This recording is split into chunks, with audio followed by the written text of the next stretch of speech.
Hello all, it is the 7th of November, 2023. It's another decent day. It's cloudy, so it doesn't feel as warm, but it's in the mid 60s. So as I did the last time, I started raking some leaves for a while and decided to conserve energy so I could work on my project. Yesterday, I replaced the front struts on a Hyundai for a friend, so I didn't get a chance to work on my project car. It's 2 days to go before the trip to Kentucky, so I'm really excited about that to go get my engine and transmission. I was at Harbor Freight Tools this morning too, doing some window shopping. It's like, man, I could spend a lot of money there if I wanted to, but I resisted. Just bought some cargo straps and some new snap ring pliers. So my goal today is to complete the securing of the dash. I still have the lower brackets under here to secure. Still have the parking brake to reattach. I also need to use the small bolts in here to finish attaching the steering column to the firewall, that plate that goes against the firewall that seals it. So I got to put those on still. And I got to put this little plastic shim between the steering column and the bracket here. So we'll do that. And then, as I have time, I will continue to disconnect things. I'm still hopeful that I'll be able to pull the engine together with the engine out of the car when I get it to the shop. So I'm going to disconnect the drive shaft and remove it, and I'll loosen up the transmission cross member bolts. I won't take them off, but I'll make sure they're loose. They'll come off quickly when I'm ready. Disconnect the mounts themselves from the cross member. Um, and I think there's still some more linkage under there. The accelerator pedal linkage is still in place, so I'll need to remove that as well. That won't take long. So mainly at this point, I'm just doing the last things I need to do to enable a relatively quick swap engine and transmission. So we'll see how that goes. All right, so far things are going very smoothly. I was able to get all four of those 3/8 small bolts started. The little bottom plate on the steering column was already lined up nicely with the holes in the firewall, which was nice. Not It doesn't always work out that way. So I'm just using my little electric ratchet here to attach them to the firewall. So real smooth so far. Like it that way. All right, quick update here. I am completely finished now, reattaching the steering column to the car. My repaired square nuts on the back side are holding the bolts firmly, the steering column to the dash. The back part here is attached to the firewall. Got the wiring plugged back in for the neutral safety switch and the hoses that go on the neutral safety switch to release the parking brake. The parking brake itself was reinstalled and attached tightly as it should be. And there's nothing else I need to do right now, I think, on the dash. So I'm going to focus on doing other things that'll be necessary to pull the engine and transmission. Starting with, I'd forgotten about this air conditioning compressor. I'm going to have to get that out of the way. It's still hooked up and tied to the engine. So I'll work on that. And then underneath the car, as I said earlier, I'll start finishing whatever else I need to disconnect underneath the car. So it's pretty much ready to be pulled out. So smooth sailing so far. I also meant to point out this really cool little tool I forgot that I have, this little thumbnail screwdriver. This will come in handy over here on the side when I put these parts back in place. That'll come later.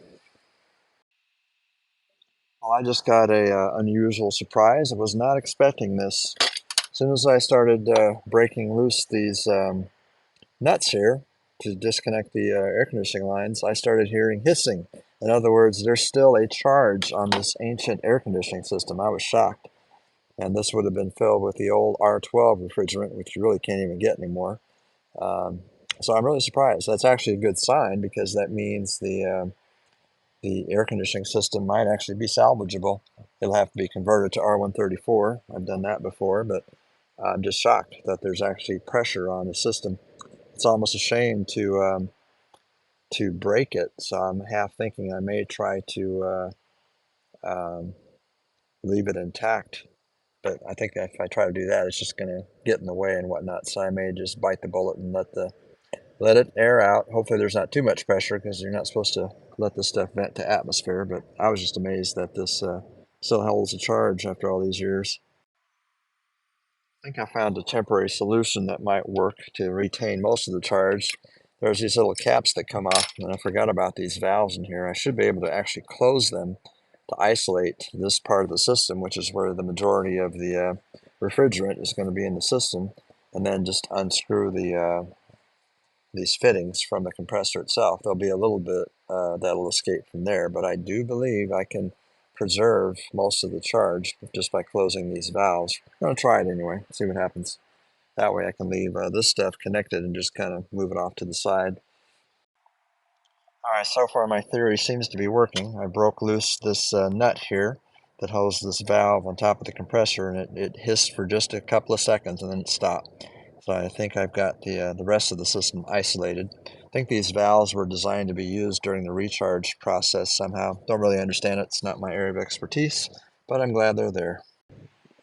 All right, here was my solution for protecting the ends of the lines here for the air conditioning. So that's protected from the elements. Here's the compressor on the ground here. Yeah, like I said, I'm planning on replacing it, so I'm not too worried about it. I'm just leaving it here with the bolts installed and the bracket and all that, so I know how it fits on the replacement compressor eventually. And I'm just looking around to see what else needs to be removed, and I think I'm going to take this battery box out of the way because I'm pretty sure clearances are kind of tight here. It's probably in the way of pulling the engine out, from what I recall. Not to mention this battery box needs to be replaced. It's in pretty bad shape. So that's the next thing I'm going to do is remove the battery box. All right, there's the sides of the battery box here laying on the ground. That's not so bad, but boy, the bottom of this is really rotted out. Oh, I'm not surprised. That's the worst rot I've seen on this whole car, so I'll just discard that. I know I can get a replacement for that. Nothing I'm too worried about. So, moving along. All right, I've got the car raised up off the ground in the front again, trying to be extra careful. I've got two jacks and two jack stands all supporting the front of the car at the same time, not to mention the wheels are still on, so I don't think I'll be crushed or anything. So I've got that taken care of. The reason I raised it up initially is to drain the oil, and I just thought it was interesting. It has a one of them repair plugs on it, so I took the little bolt out of the end, and nothing came out. And yet I know the pan is full of oil, so I got myself a small screwdriver and a poke around in there, see if I can get it to flow. Oh, here it comes. I don't know what's in the bottom of this pan, but it must be pretty gunked up. I think I might have. Oh, there we go. It's starting to flow. There is a bigger bolt here I could possibly take off if I need to, but we'll see if that will empty right there.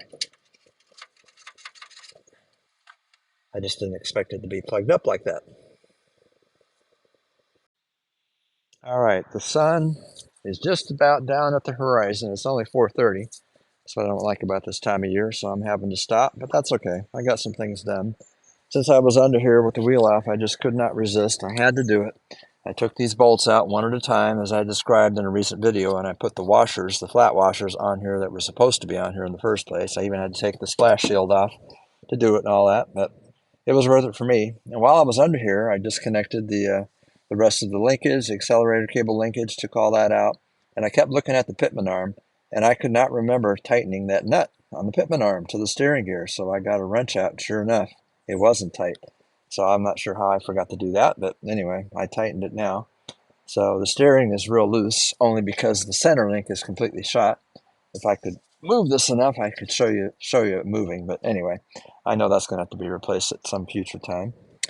So I already showed you the air conditioning stuff I did, and I finished cleaning up what was left of the battery tray. Just vacuumed up the remnants and whatnot. So I'm gonna put the car back down on the ground. Really, the only thing left. Oh, I got to put the oil pan plug back in because that's pretty much done draining. I was surprised there wasn't water in there. I expected there to be all kinds of water, but there's not. So that's good. And I'm going to put the car back down after I take care of that. And another day I'll raise the rear of the car up so I can disconnect the drive shaft to do that at the rear axle, pull that out, and that'll be it for now.